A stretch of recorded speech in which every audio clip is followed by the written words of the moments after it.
I'm in Kansas City grading about 500,000 calculus exams, and I got an email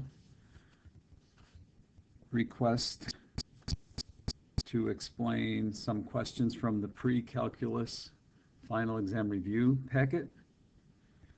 Number 15 has this table of values. When these values of x are given, 1, 2, 3. When x is 1, f of x is 2. When x is 3, f of x is 4. And when x is 2, y is one of the 5 choices. This is the type of problem that has to be done by checking every choice. So choice A says k equals 1/4. If I replace the k in this table with 1/4,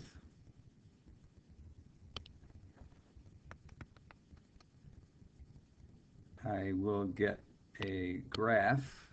Well, I'll plot all of these points. I'll plot the point 1, 2, when x is 1, y is 2. When x is 2, y is 1/4. And I'll plot the point 3, 4. The point 1, 2 is here, blue. The point 2, 1/4 is down here, and the point 3, 4 is up here. It's given that the function that contains these points is a continuous function. That means all of these points will be connected, continuous function. And there's a theorem that says I can't get from one point on a function to another point on this function without crossing this red line. And for the same continuous function, I can't get from this point down here up to that point there, up there 3/4, without crossing the red line. Can't get from McDonald's to Wegmans without crossing Hamilton Street. This is called the intermediate value theorem. So when k, which was in this spot, is 1/4, this continuous function will cross this red line at least twice, because the function can't get from above the red line to below the red line without crossing the red line. And we can't get from below the red line to back up here above the red line without crossing the red line again. So this function, this black function here, crosses y equals 5/4 at least twice. Once, twice, when k is 1/4. That's why this is the answer. So what you should do is replace k with all the other choices, b, c, d, and e, and see what the function looks like. You'll see that the function will not have to cross this red line at least twice, because the question says the f of x, that's this black function, is equal to 5/4. That equation has at least 2 solutions when k is 1/4. So I'll put in the other choices to see why those don't work. The next one is number 47.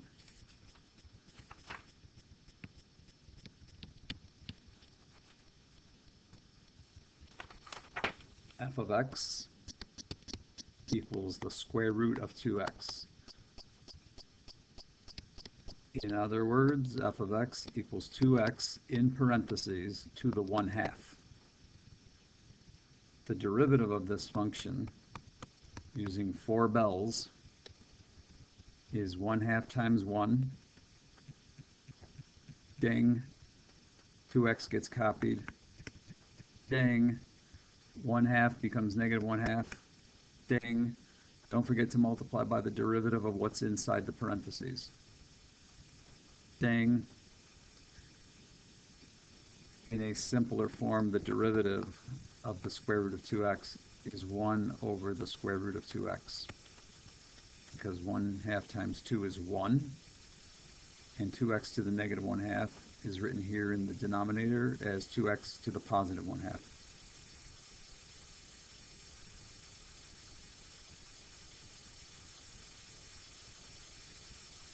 So f prime of c is the same thing with c in place of x.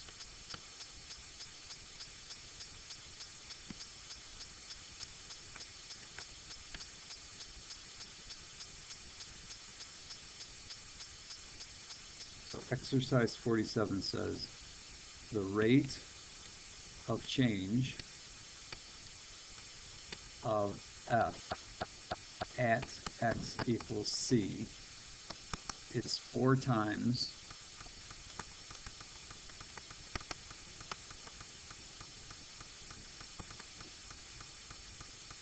the rate of change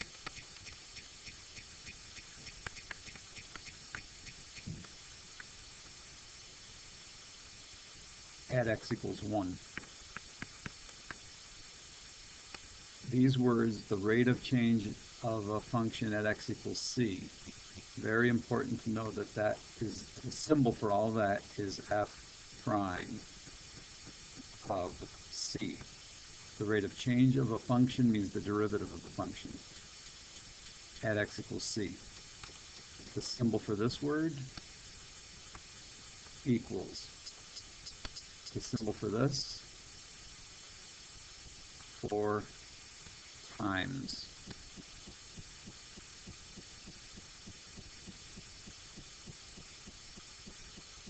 The symbol for the rate of change at x equals 1. The rate of change of a function means f prime. At x equals 1, f prime of 1. So here's the sentence that's given. The rate of change of f at x equals c is 4 times the rate of change at x equals 1. So f prime of c, that's that red thing, is right here, 1 over radical 2c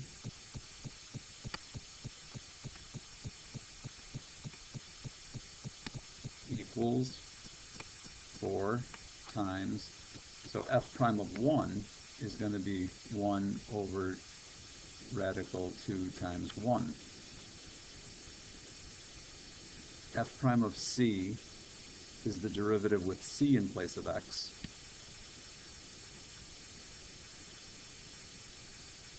F prime of 1 is the derivative with 1 in place of x.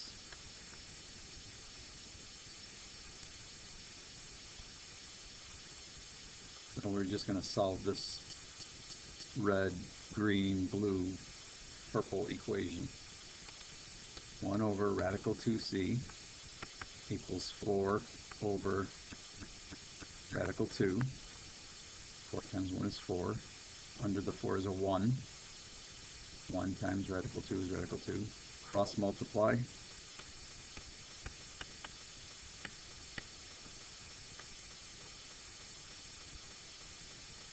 Square both sides.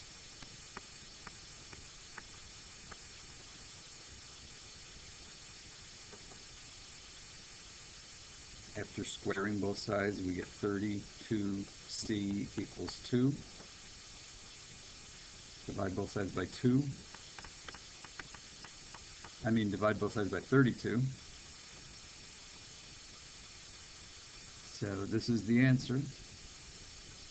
Or c equals 1/16.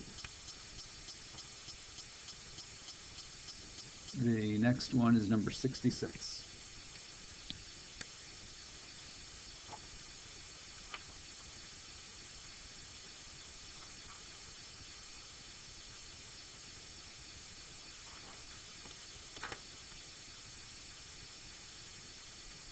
I'm going to go back a few pages for number 66. Number 66, the graph of a twice differentiable function is shown. Which of the following is true? So this is the graph of some function, y equals some function of x. I can see from the graph that the value of the function evaluated at -3 is 0. I can see that because the point -3, 0 is one of the plotted points on this function.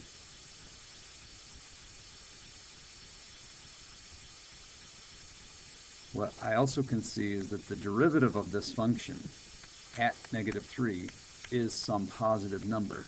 The reason I know that is because right here, if I drew a tangent line here, the tangent line would have a positive slope.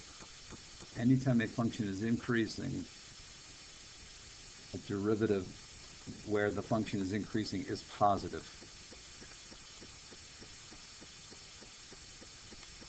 I also can see that the second derivative evaluated at -3 is a negative number. And the reason I know that is this graph, this entire shape that's shown here is concave down. This function is, I can see it with my eyes, concave down. What I mean by that is any tangent line I draw anywhere on this is going to be above the graph. It's not concave up. Concave up would be the shape of a cup that would hold water. This is concave down. Any graph that has a concave down shape has a negative second derivative. But the second derivative is negative actually everywhere on this graph. So therefore, since the second derivative is a negative number, of these three things, it is the smallest. And since the function at -3 is 0, it's this number, this negative, whatever this negative number is less than f of -3, because f of -3 is 0. A negative number is going to be less than 0. And this 0, f of -3 is 0, will be less than the derivative, because I know the derivative is a positive number. A negative number is going to be less than 0, and 0 is going to be less than some positive number. This is why I choose,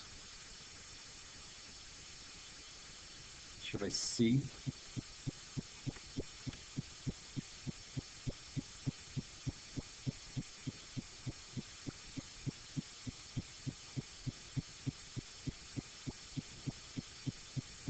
And the next one is number 67.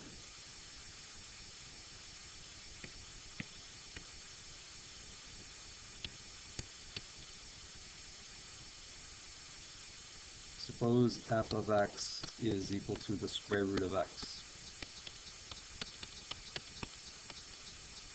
Then the derivative is 1/2 times x to the -1/2, or 1/2 radical x.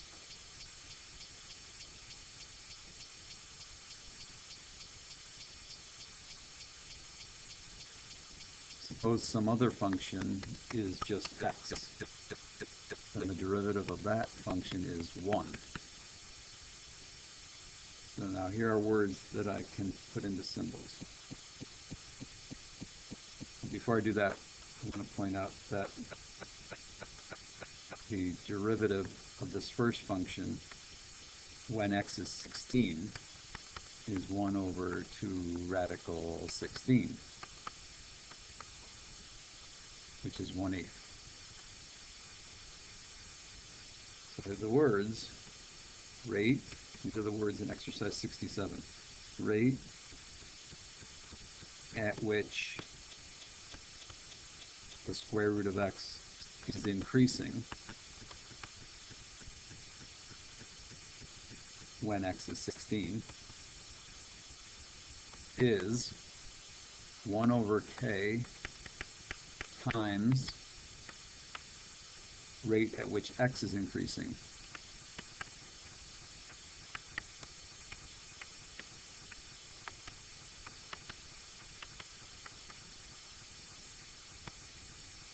This phrase, rate at which the square root of x is increasing, means the derivative of square root of x when x is 16, which is 1/8. This green, all this green is the symbol for the derivative of the function radical x when x is 16. The symbol for this equals the symbol for 1 over k times 1 over k times. Then the symbol for rate at which x is increasing is up here. If the function is simply x, the rate at which it's increasing means the derivative of it, the derivative of x. The rate at which x is increasing is the derivative of x. So the green, the blue, the red, and the purple. So all those words turn into 1 over 8 equals 1 over k.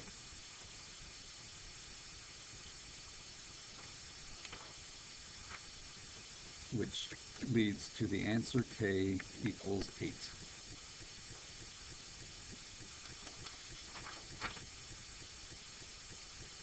And then 88C is the last question in the email that I got.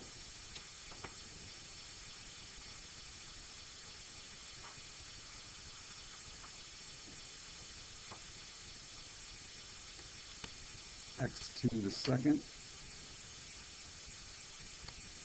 plus 3y to the second equals 1 plus 3xy. The answer to 88A is dy dx equals 3y minus 2x over 6y minus 3x. The question in part C is find the coordinates of each point on the curve where the tangent line is vertical. A tangent line, any line actually, is vertical.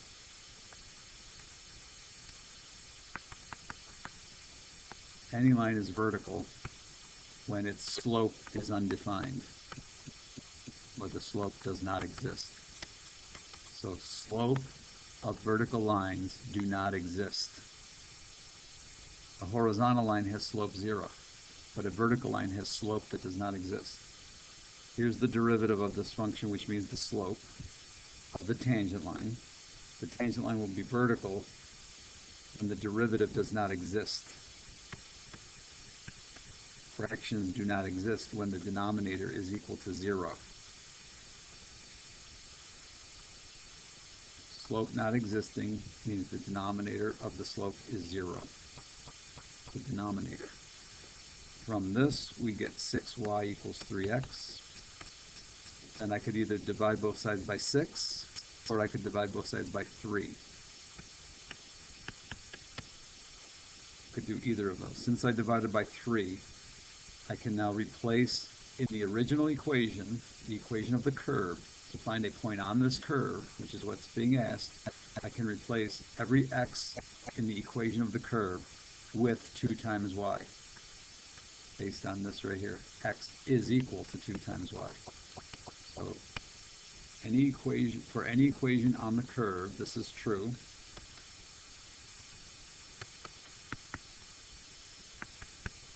Every x in this equation can be replaced with 2y. There's x squared plus 3y squared equals 1 plus 3x y. Every x got replaced with 2y. Or up here I said I could have divided by 6. If you divided by 6, then you could have replaced every y with x over 2. You can do that instead of what I'm doing here. Either replace every x with 2y, which is what I'm doing, or every y could be replaced with x over 2. 2y squared means 2y times 2y. So 4y squared plus 3y squared equals 1 plus 6y squared. This right here is 6y squared. That's 7y squared minus 6y squared from the other side. So that means since y squared equals 1, y is either negative 1 or y is positive 1. To get a point on the curve when y is 1 or negative 1, we can replace y with those numbers in the original equation and find x, or replace y with those numbers in this simpler equation, x equals 2y, from earlier, a little bit ago. So when y is negative 1, x is negative 2, and when y is 1, using this, x is 2. These are points on the curve. There's the x-coordinate and there's the y-coordinate. Here's the x-coordinate and here's the y-coordinate. Those are points on the curve where the tangent line is vertical.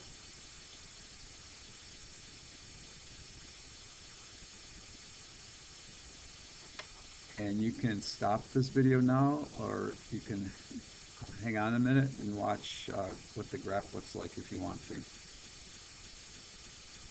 Since you don't have a graphing calculator that can do this.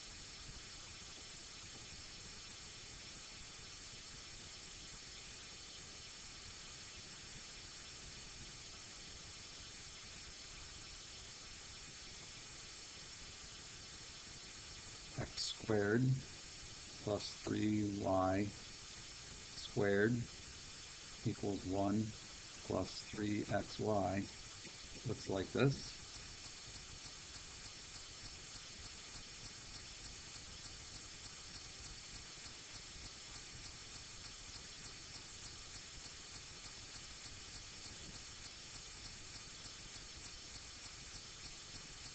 And you can see that if I draw the two vertical tangent lines where x is 1 and where x is negative 1,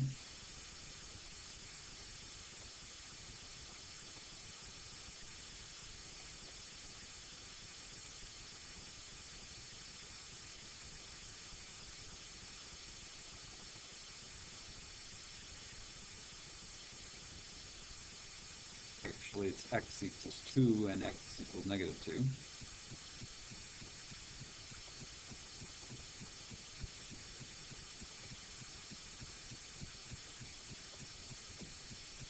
So you can see these are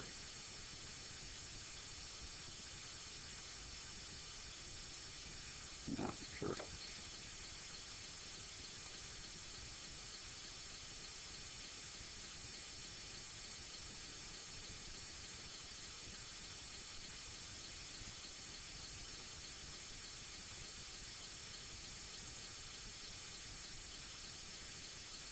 That's because I put a 2 here and it's supposed to be a 3. Alright, this is going to be it. There we go. So this blue graph is x squared plus 3y squared equals 1 plus 3xy. This is a vertical tangent line, x equals 2. There's another vertical tangent line, x equals negative 2. And they are tangent lines at the points 2, 1, and negative 2, negative 1.